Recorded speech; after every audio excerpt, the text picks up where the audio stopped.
Sorry, I'm just gonna, yeah, so I think, so then that's kind of what led me into sort of the work that I do, which is intuitive healing work. And yeah, like ultimately I had this sort of crossover point where I had to kind of decide that I wanted to live, and like what was I willing to let go of in order to keep living. And um and it was a lot of things like what other people think or other people's ideas of like how it's supposed to be or whatever. And so I started doing this like intuitive work, and it kind of comes from my own healing journey of just really having to listen to my own body to figure out like what's the next step, and just to kind of incrementally bring myself out of that place. And kind of like in some ways like sort of claim my sovereignty over my own body and my own life. And that was a lot of work in different ways. And then so when I had a kid, I was like, what would it be like if she never had to leave herself? Like what if she could just, because a lot of us spend time like, you know, getting really alienated in all these ways, and then we have to like work our way back, right? And whether that's like adapting to like the dysfunction of our family, and then like the institutions that we deal with.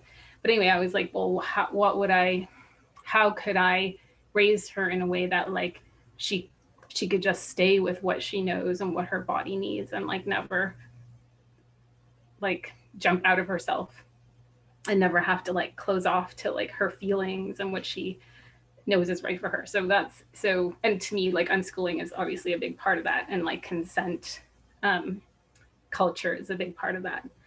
Um, and and then because you know my health is still like I'm like a normal person now, which is kind of great. Um, like I don't have to like worry about any of those things that used to like, you know, like somebody smoking was like the end of my world, you know, or being in the same room as somebody who had just polished their shoes who would like be like the horrors. You know, I don't have to worry about that anymore, but I still really try to like live with health as and sort of like the existence of the body as like the central way that I make decisions. So if it feels bad to my body, I can't, you know, I can't really do that. And then that causes all sorts of interesting restrictions. It opens up some things and then it closes down other things. And then choosing something like unschooling, and you know, unschooling and kind of having a more of color perspective in that world, and like, you know what I mean, it's just sometimes I feel like I'm living a lot at the margins of everything, and just trying to be in those places where there's just like this amount of space to like stay myself and be free, but I just can't, don't go out of that, just like stay. You know. And yeah, so that's, and then because I do all this healing work, I have studied trauma, and I've done lots of different, you know, study lots of different modalities and stuff like that. So um I'm like, the therapeutic world is a very individualistic world, and I'm really interested in that crossover to sort of collective social political reality. So that's it. Thanks. Thanks, Shannon.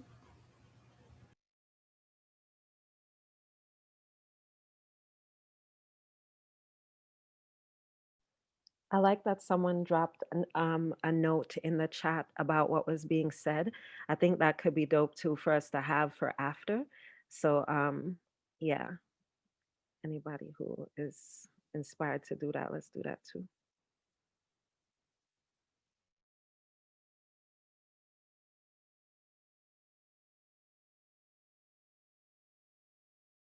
I can go. I'm Hyojung, and I'm here in Berkeley, California, USA, and I have a 7-year-old son. Um, and I was just really just grateful. I think Amal, is it Amal? Mala? How do you say your name? Yeah, for your post. It's a lot of what I've been thinking about that needs to happen in order to do the work of unschooling and taking on a liberatory practice with all of this. And something that I've been thinking about a lot is that we have to face like all of the things that have happened to us, and work through all of that and be present with our children at the same time. And it's sort of like a very like, you know, both and sort of like moving forward and moving back kind of at the same time.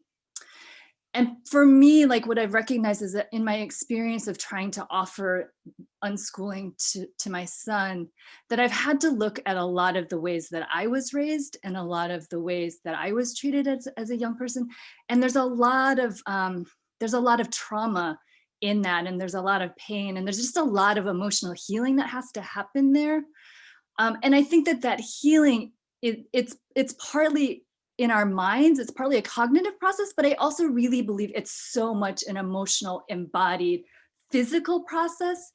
And that's where I've really come to understand that where I can get stuck here, I have to kind of return to here and what's happening for me here.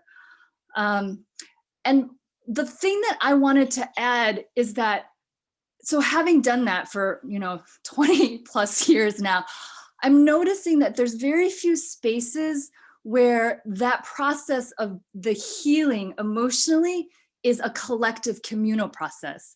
My experience is that people have these conversations and they're great, and then everybody goes somewhere else to do the emotional, physical healing.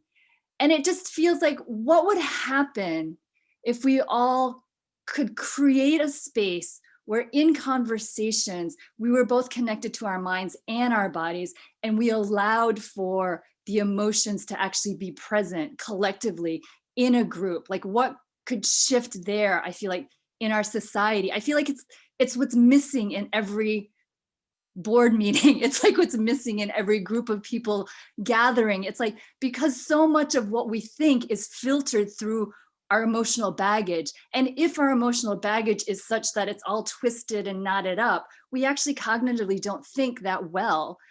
So if we can do that emotional work, our thinking becomes, I think, much more clear, and much more authentic and much more human, because I think it is in that emotional repression that we lose our humanity. I mean, and this is systematically, what we all face living in an oppressive society. Oh, so this is sort of like what I feel like it's also connected. That you can't just have like these intellectual conversations. You have to bring them back to like, where does that sit for you emotionally and in your body, and what needs to be released so you can, so you can become free, really, is kind of how I've been thinking about it. Okay. Thank you.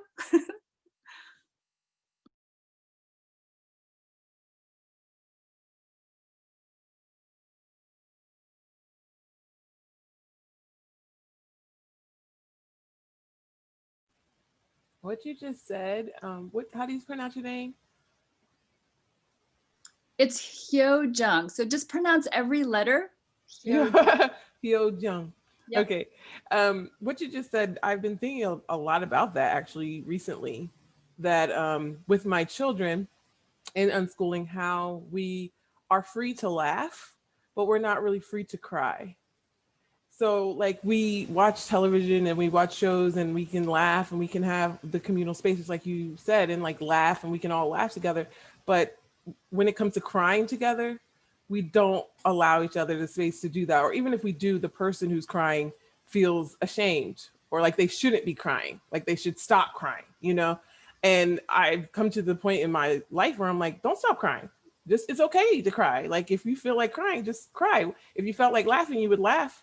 So, and no, you wouldn't feel ashamed of it. So if you feel like crying, you should cry. So that's, so much of what you said resonated with me in that like communal healing, like getting in touch with the body and in a space where everyone's there. Because I feel like you said, like with the boardroom and at work. And so like I've gone to the bathroom and cried because I couldn't, cry in front of other people, or I felt like, I can't show myself. I can't bring my body here. I have to be, everything has to be a certain type of way, has to present itself in a certain type of way. And it's so schoolish, right? Because like when we're in school, you can't, if you get angry, you can't show it. Or what is that? Go to the principal's office, where anger is it's a human emotion. Or if you get sad, you can't show it. Like suck it up. You know what I mean? And frustration, anything that we think of as not like positive emotions are just like, even positive emotions, like you don't laugh right now, like we're just Right. you know what I mean, like just don't have an emotion, like we're just like robots. So yeah, I do agree. I think that it's so important for us to start doing that and just inviting that space. So when people say, I'm sorry, I'm crying, people say that all the time. Like, I'm sorry, I'm about to cry. Don't be sorry. Go ahead and cry. Like, be a human being, and allowing people to have that space to go back to their body and do what their body is telling them to do. I think that is so important in unschooling. And that's something that I've learned just by watching my kids and them saying, like, they just start crying, or they say, I'm angry because of this thing, and I'm like, oh, okay. It's okay to be angry. It's okay. Like, just exploring those emotions instead of always feeling like I have to hide my emotional self. I can't show it. I can't share it. I have to write it in a journal, which is great. I love journaling, but I have to like put it somewhere where no one can see. So I really do that resonated with me. I really connect with that, like, communal sharing of, like, our bodies. Like, I think that that is something that's missing in all the spaces, and I just think that it's something that we are conditioned not to do. So we have to allow ourselves to do it and make space, like you said, for other people to do it too. So when they start like getting emotional, go with that, lean into that. You know what I mean? It's okay. And that's been a lot on my mind right now. So thank you for articulating that. There was something that was discussed. Sorry, this is Meredith.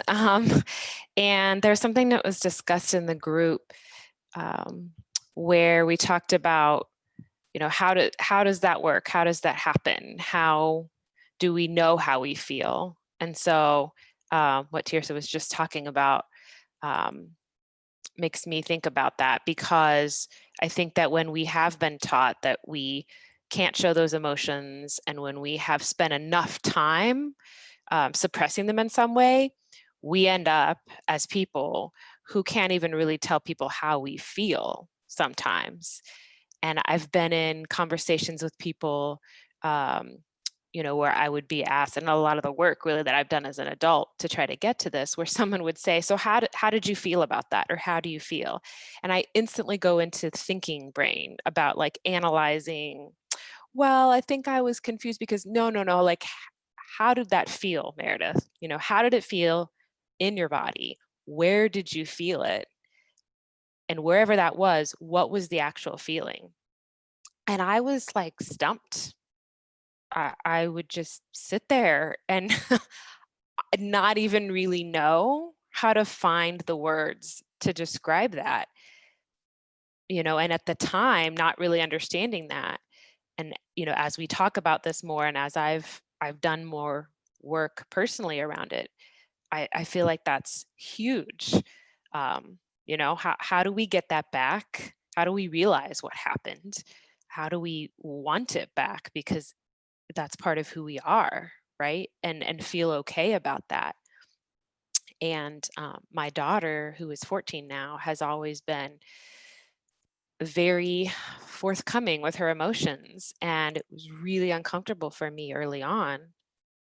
And my mother actually told me that I needed to break her will, because it wasn't okay for her to cry. It wasn't okay for her to scream, right? And I remember, it was uncomfortable for me to hear that from her. And I could at least hear the voice that was like, no, that's wrong. And I didn't feel safe to say that to my mother at the time. I was at least able to say it inside, like, that's not right information. I know in my body that that's not right information. So I stood in downtown Cincinnati, Ohio, while my daughter screamed and dropped her pile of books in the library and did what she now calls jokingly the starfish, right? Because it's like all the limbs out, right? And I just let her, and people passed and gave me looks and sometimes said things, and it was really uncomfortable. And I'm so glad I did that. I'm just really, really glad I did that, because along those lines of Amala saying, like, what would it be like, right, for our kids, for other kids, for next generation young people, to just be able to be in their bodies. So those are some thoughts I have. Thank you for that, Meredith. I jotted down when part where you said, I know in my body that and I think you said that's not right information. And that feels really powerful for me to hear, just to hear the words out loud and to really feel it. That sometimes it's like I don't even know cognitively, I don't even know logistically, I'm not even sure in these other ways, but yo, I know in my body that whatever the hell, and that's just as valid and maybe even the most in some instances valid in comparison to something that I can articulate or pinpoint or prove or disprove, because so much of our schoolish world says, only say it if you can prove it, or only say it if you know it's not wrong. And sometimes we don't, at least for myself, sometimes I don't know that. I'm unlearning a lot of things about how I hold stress and space.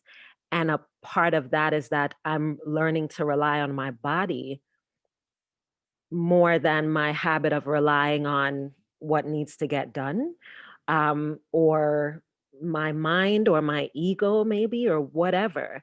So to feel pain, for example, is something that I'm used to me, obviously trying to avoid or stop.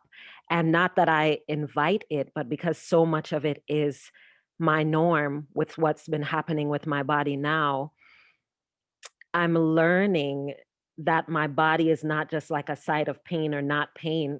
It's all these other things in between. It's a barometer of like, oh, girl, you don't want to feel more like this today. So you got to let that shit over there go. Like my mind can tell me that and a person can tell me that, but I'm not hearing that. But in my body, I'm like, oh, bet, you know, and that's so useful. And as Tiersa said, I see that with my children in so many ways with how they hold emotion and their body. Yeah. Hey, I'm Joni. Um, Hi. I Tirsa said something really similar that Akila just emphasized as well. And I just have been in this network just a few days, so I can't even remember which post or group or topic or whatever it was in. But Tirsa said something that it just feels right. Something about how she chose part of why they're unschooling, and it's that same sort of thing. Like we can just stop there, just because it feels right. There doesn't have to even be a because this or that. I mean, it's nice to have the reflection and for ourselves, and but I think that's part of why I'm here in this group as well, because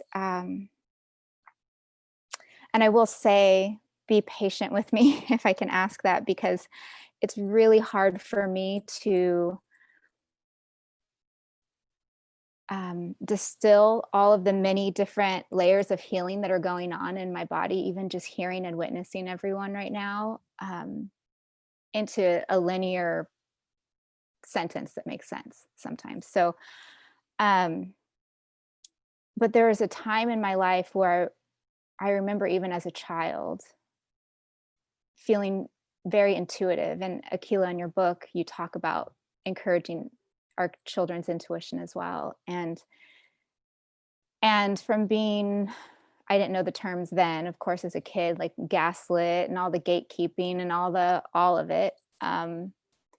We me as a child learned that my feelings, that I started to second guess what I was even feeling. So now as an adult, I'm doing all of this work to try and even touch into what it is that I am feeling, and have spent most of my life trying to dissociate from previous like trauma and such from my body. Like genuinely, the only way I could move through the world is to try and pretend I was a spirit that was trapped in this body moving through the world. And I have done and I'm continuing to do so much work in having a healthy relationship with my spirit and my body, and all of the intricate pieces that are so of worth and so of value to who I am. And as a mother, seeing the development, seeing my children's essence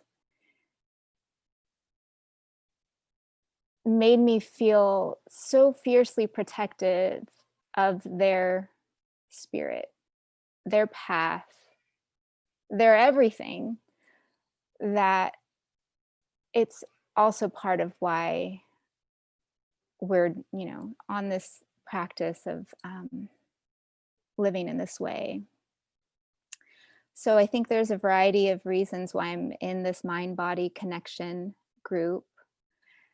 And I think the collective and the community, like Hyojung said, is very important as well, because there's not a lot of places where there's the amount of space and time to allow all of this. And that's one of the things I really love about unschooling, is I feel like there's so much room for all of us, for all of us internally, micro, macro, all of it. And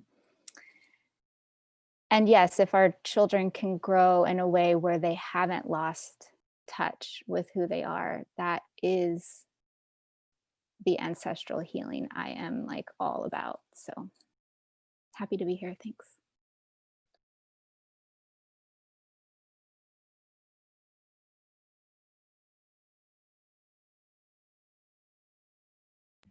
Something that I'm working with is, so I've been doing emotional work for a long time. I feel really familiar with how I feel, how my body's feeling, but I am a mother to a 4 and a 2-year-old.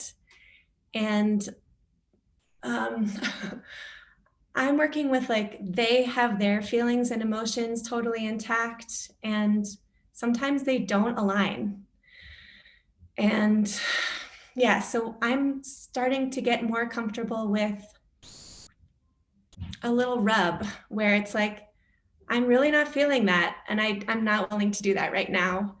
I would like you to get that need met somewhere else, or I'm feeling tired. I don't want to play like that right now. I want to lay down. And it feels hard. It feels very different than any parenting model I've seen. And I cry in front of my kids, and I'm feeling really sad right now, especially the election. I was feeling so many things. And my kids are so zeroed in on my feelings. Even maybe sometimes before I know, my 2-year-old is are you feeling worried? And I'm I am feeling a little worried. Yeah, so just they're big entities. They take up a lot of space.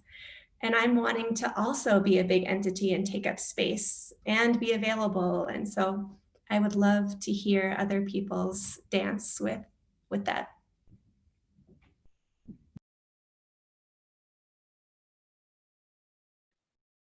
I could jump in here because I sort of, you described your trauma earlier, and I sort of got my first crash course in mind-body connection when I lost my first child.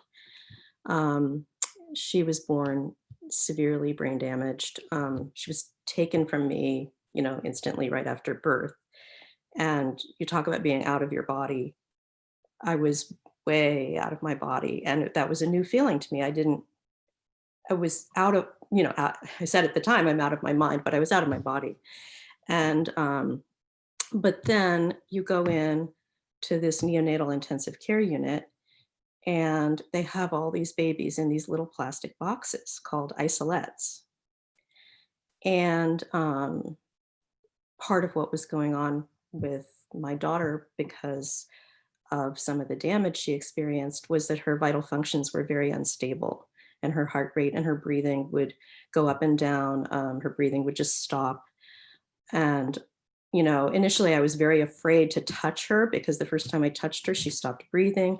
So there was all this, extreme experience going on. But then finally, one of the doctors, who was so kind, got me to sit down and hold her. And then what happened was her heart rate stabilized, her breathing stabilized. She had been a little bit blue, she got pink. And it was like, shoom, I came back into myself. And it was like, whoa. And I could just feel that we were co-regulating physiologically, that we were physiologically connected. We were not two separate beings, and neither one of us could live alone, at that point.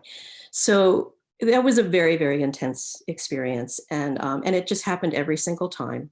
They put her back in the plastic box. She'd be all over the place. I'd hold her, everything would stabilize. But she ultimately couldn't survive her injuries, and we lost her in about 3 weeks. We kind of unschooled her because we brought her home, which like nobody did in those days. And they were just like, what? And we're like, no, I want to bring her home. So we brought her home, and it was beautiful. And it was a very, very healing thing. And our friends came and held her, and it became this amazing sort of healing thing for everybody that was, it all connected to us. It was beautiful. But a couple things happened was, I don't want to go on forever about this, but I started to research this because a couple things happened. One was that I thought, well, how can this be going on? These doctors and these scientists don't know this. Like, why are they putting these babies in plastic boxes? And at that time, in those days, that was before, neonatal intensive care has kind of like gotten caught up somewhat with that process now, but not in those days. And there was no facilitation for that for us. So I started researching, and the way it came to me at the time was, okay, my people are out of their minds. What is going on that we don't know this? This is a top neonatal intensive care unit in the country, and they don't seem to know this.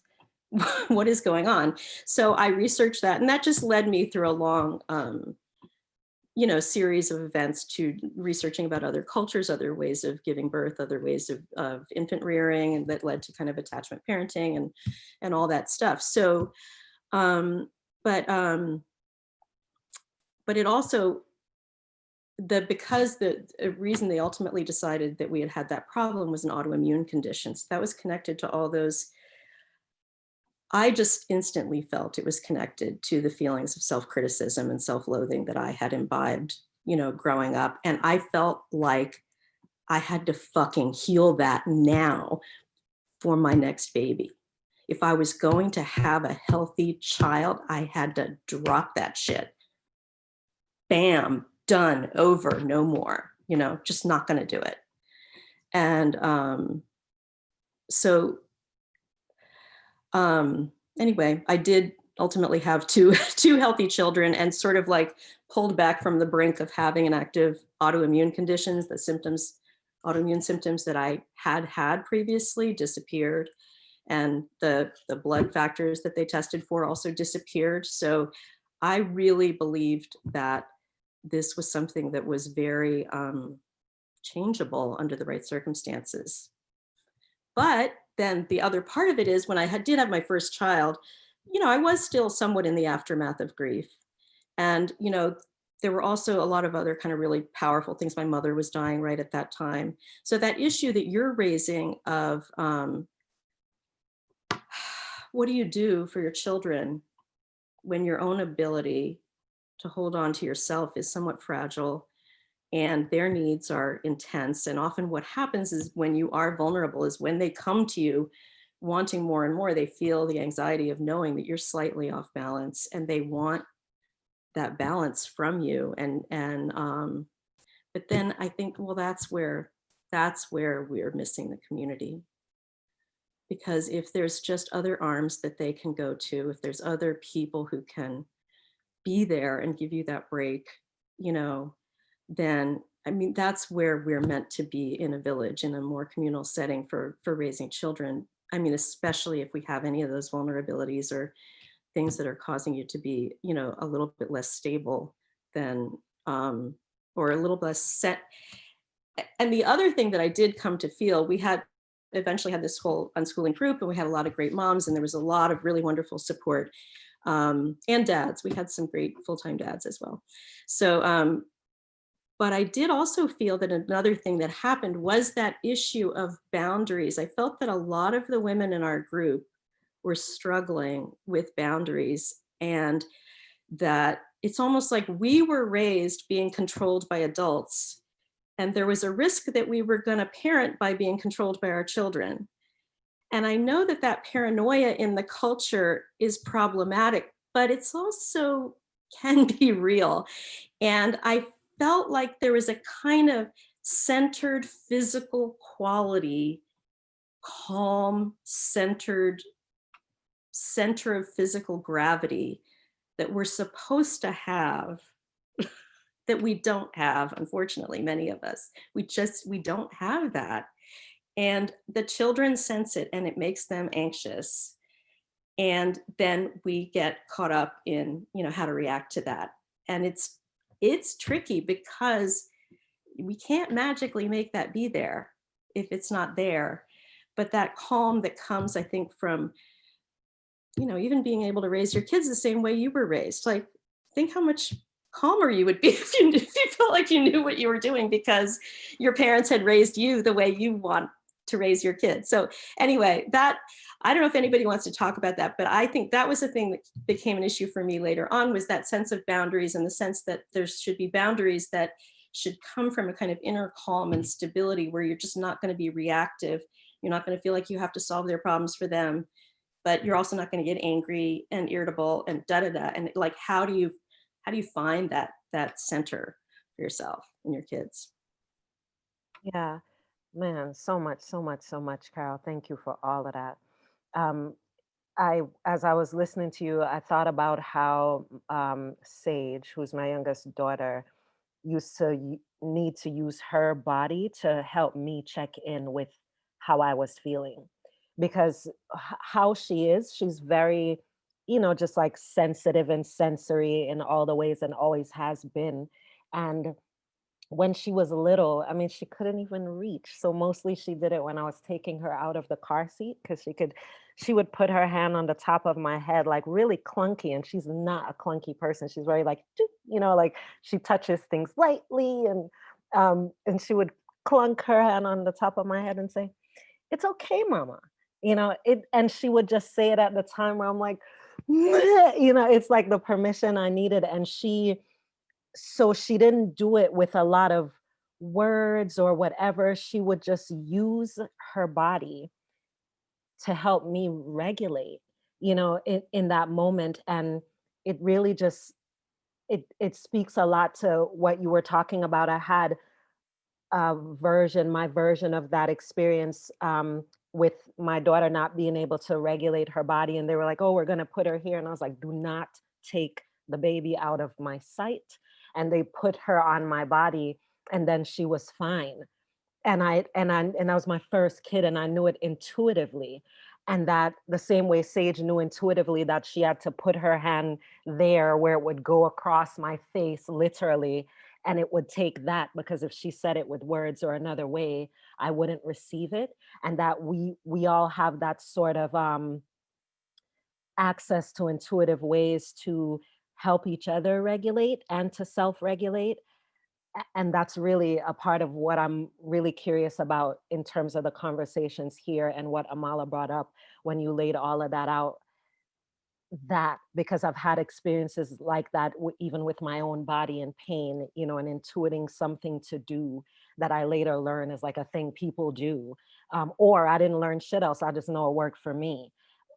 More invitations to make that normal for us as adults, because I find that in my experiences, it isn't weird among children, and they use it also to help us.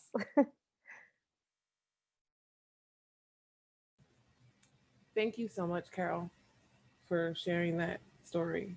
I've heard you share it before, like on Twitter and stuff like that, and it just always touches me so much.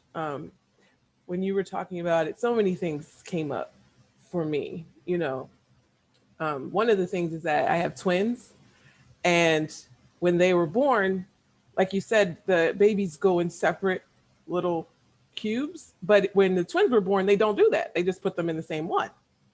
So they were in the same one. They never separated them.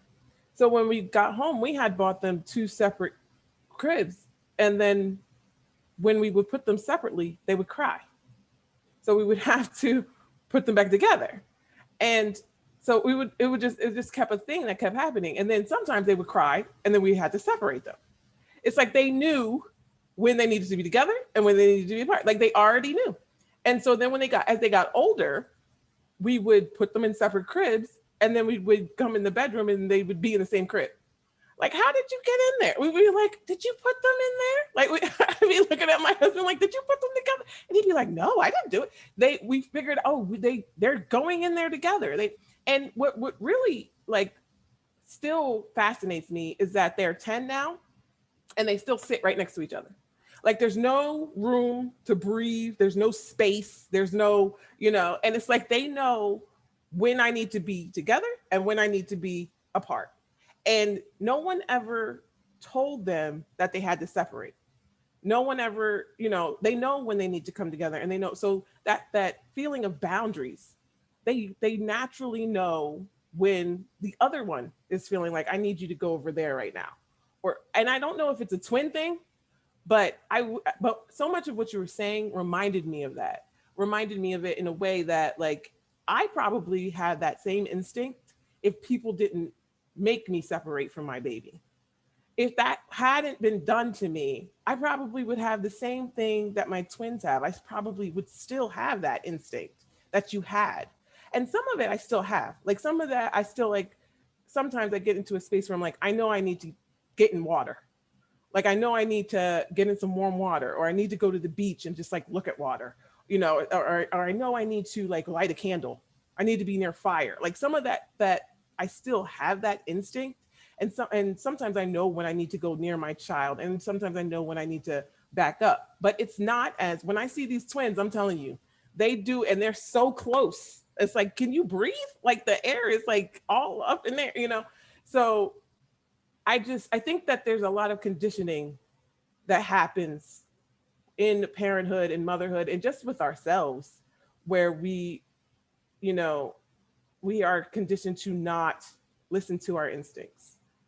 We're told to, well, this feels right to me. Well, you shouldn't do that because of X thing that might happen in the future that we don't even know, or studies have shown, like Akila was saying, not even going with what yourself says, but some random fact that somebody done figured out. Like, I don't care about that.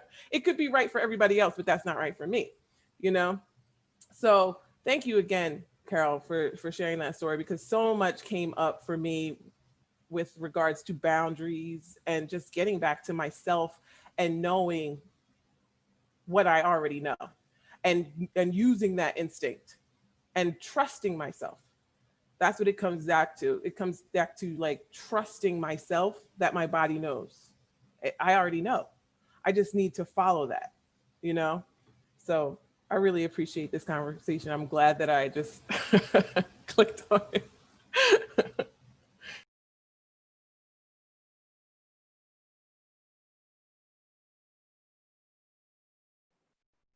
I wanted to say hi. My name's Graham. It was kind of like you, Tirsa. I just saw this come up and I was like, that's in 10 minutes. I'll stick around. And we have two young girls, my partner and I, they're 7 and 4. And I'm just grateful, Akila, that you put this topic out there, because as a family, we're kind of going through some of that stuff. And I know it's hard on my partner. I know these two girls have been hard on my partner. And partly the way I know that is that we made the decision a couple months ago to move in with my mother-in-law. So we moved a few hours away and we moved in with my mother-in-law, and because she had lost her husband about 1.5 years ago. And we just felt like, restrictions wise, let's all be together over the winter, because winter can be a bit isolating where we live here in Canada, and dark and cold and miserable and all those things.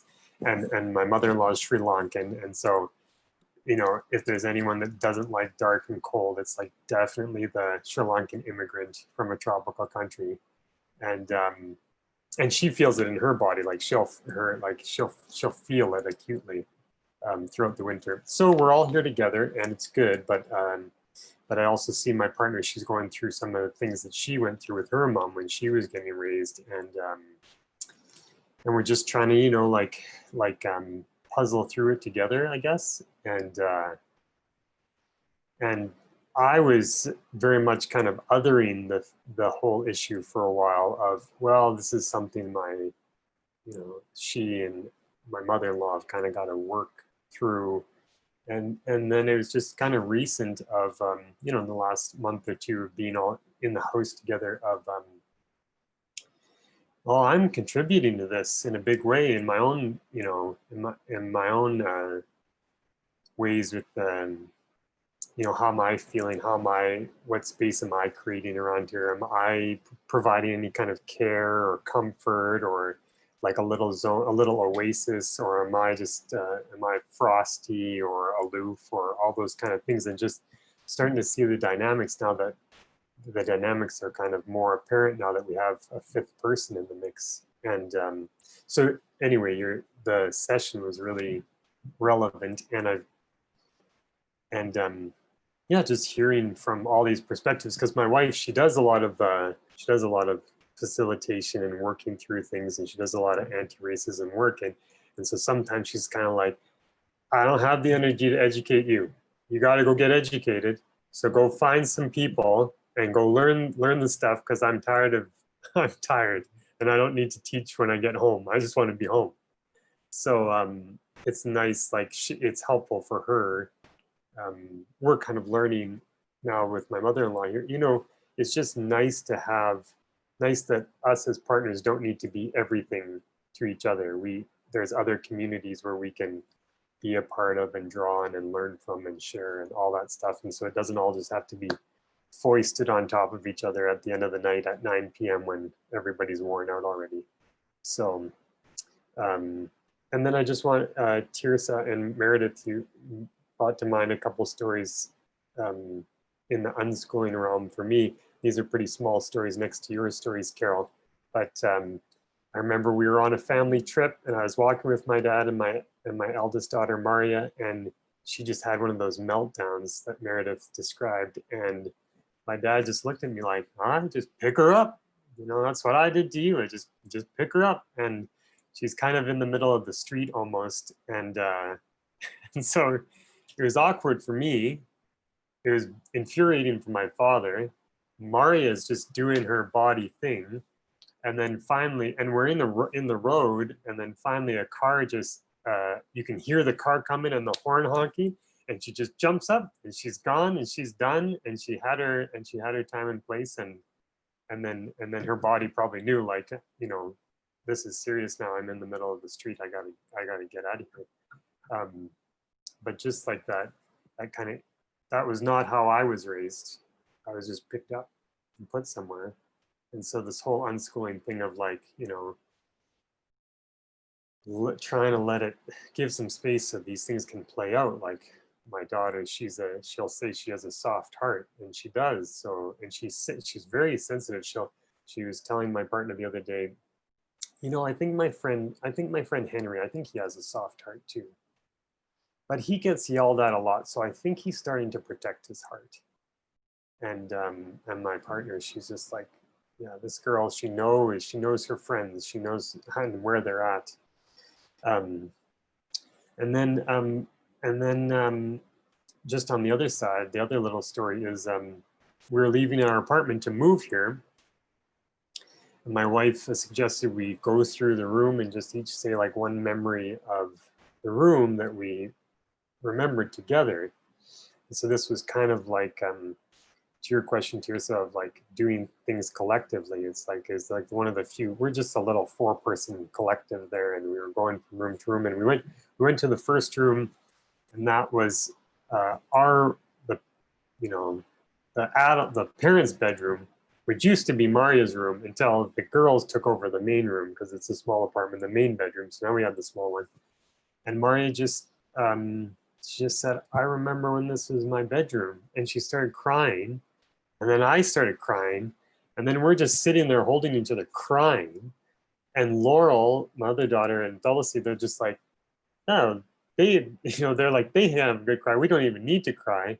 And all of a sudden, everything felt okay. And we could just like let it go and move through all the other rooms and laugh and have joyful memories. But what it took was my daughter introducing that whole bodily thing to the family, and then she kind of initiated the whole process of it. So it's just, I feel like this whole unschooling thing, I didn't think, it started out, well, it's like going to be like this. It's not like this at all. It's like there's so much, it's just emotions and feelings, and like these kids bring all these things that they just intuitively know, like you were saying, Akila. And now I'm just like, wow, how long have I not known this shit? I got, I like, it's time to learn it now. I'm like very Yes. motivated to learn because I have these wonderful girls in my life that are teaching me all the time. So Yes, and it could anyway, be such a relief, right? Like it gets you off the hook of not needing to like know all the things, and like it's yeah, refreshing too. Yeah. it is precious. Thanks Yeah, for him. yeah. Thank you.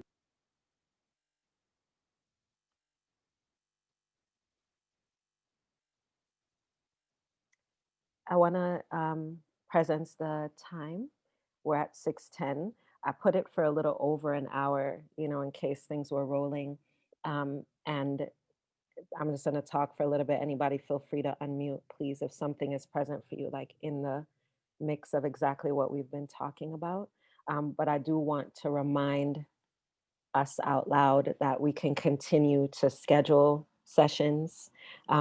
This, we can use this account or someone else can schedule it on theirs. Like, let's not look at this as just the thing that we're doing for the thing for December 2nd through the 6th.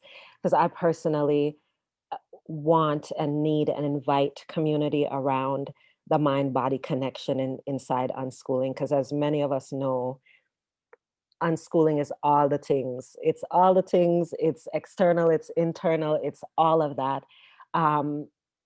So to be able to speak particularly to the body and the connections therein and the use of that, that's something that is really important to me right now. And I will definitely be present in inviting more group conversations and, invite you to do the same.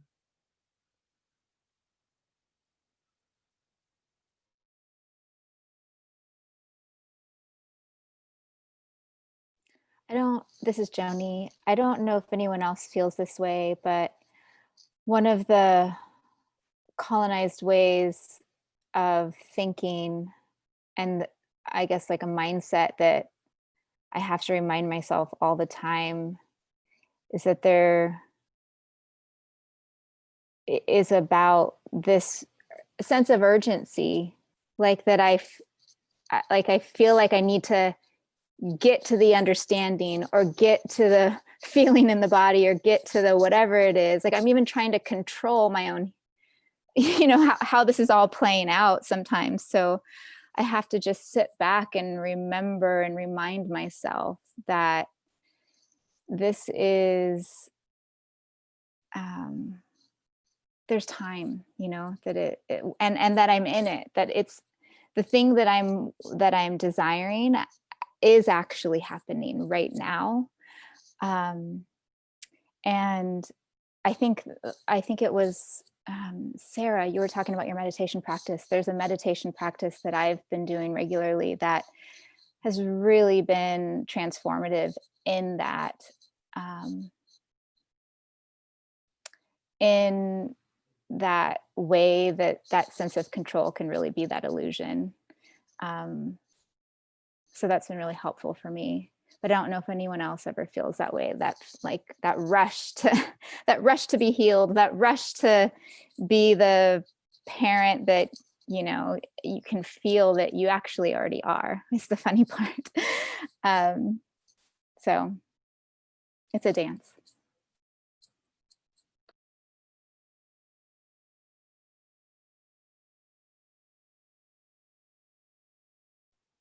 Anybody want to, as we're close to an hour, is there anything else that anybody wants to present so we can say together, yeah, we want to stay for a few more minutes to address this? Or do we feel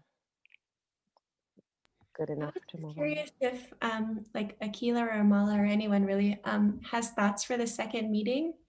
Do you want to just continue sort of an open dialogue, or did you have like a direction? For me, the continued dialogue feels like a really good direction. It feels like that is the direction. I also feel like what Amala wrote, like we could just lay that shit out on a table and be like, 1, 2, 3, like all of it was, I mean, I just went down such an Amala rabbit hole of everything you've ever done that I could find online as a result of that. It was so good. So yeah, so that to me feels like a direction to just like get back in the chat and be like, how we looking for, January or whatever, or whenever, and that we also can record them, so that if there's only 4 of us who can meet, and we can kind of stack those, like we can maybe figure out something like that. And that's what is present for me. Anybody else?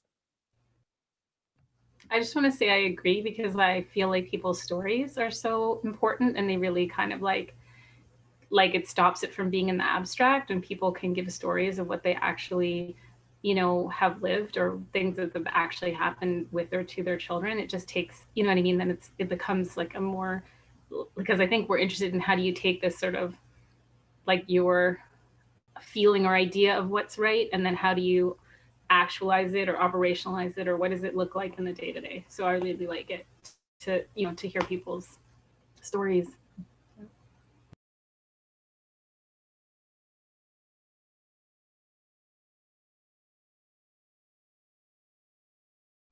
Okay, good. I just Good, wanted to Sylvia? express my gratitude for you guys coming together and just being able to hear this conversation. I was sitting there and thinking, oh, because I stumbled across this, but this is mind-body connection. Incidentally, over the last month or so, has been something that has been rising as a space that I've been wanting to pay attention to. So I'm really, really grateful that this conversation has begun, and I'm looking forward to participating in more. Thank you.